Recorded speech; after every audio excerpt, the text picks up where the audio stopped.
You know, she comes over and like she said, you know, she knows Grandpa's a cop, and Michael's over here all beat up, and she says, "What happened to Uncle Michael?" And we got to tell her the cops beat him up, and then she looks at me and she says, "But Grandpa, you're a cop."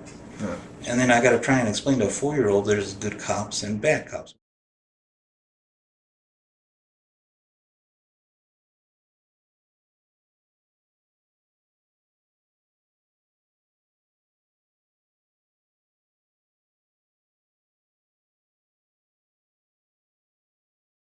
Well, we were sleeping and woke us up out of a dead sleep, and I answered the phone, and it was Michael saying, you know, "Dad, they're beating the shit out of Sean. They're beating the shit out of Sean." And I said, "Michael, calm down." I said, "Who's beating Sean up?"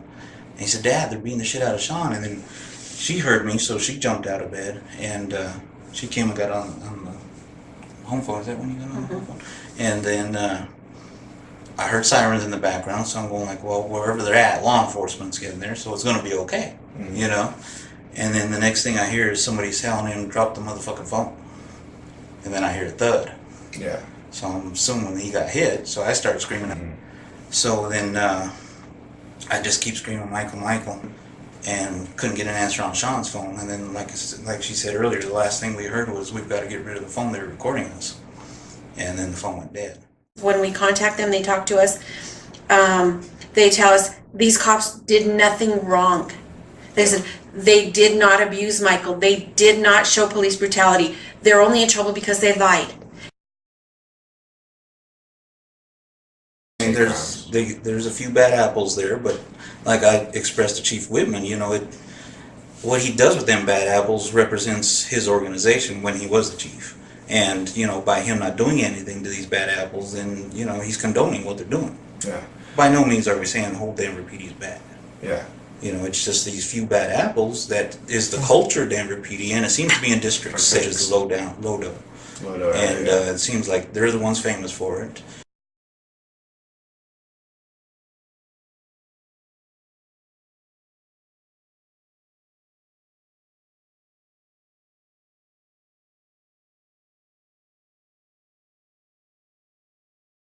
The shirts. And oh yeah, they brag about being people.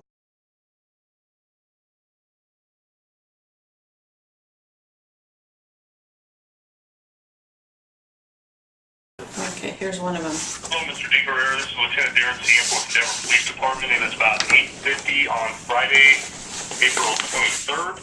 I got back from vacation last night and got your voicemail that you wanted me to call to let you know the status of the case. I turned it in about a month ago. I had to send it back for additional investigation due to some missing critical information. Just to let you know, when I sent it up, I recommended no sustained violations. My commanding officer overruled me. She felt that the takedown of your son prior to attempting other restraints was premature. She agreed with my recommendation that the use of the SAP was appropriate, but due appropriate force against one officer with a mitigated penalty recommendation. At this time, the case is still going through the disciplinary process. That one officer will be going to a disciplinary review board, which will further decide whether or not that investigation should be sustained and what the penalty should be. So if you got any other questions, feel free to give me a call, 720-913-2902. Thank you. Goodbye. See how he says that he thinks they didn't do anything wrong? And then he said that his superior said that because that the use of the SAP was okay. Okay, now, why would the use of the SAP be okay when the takedown was wrong? Yeah. I mean, if part of it Doesn't make so sense. frustrating. Michael still shows on his criminal history that he was arrested for Resisting arrest and interference. Michael's civil rights were violated. Doing investigation.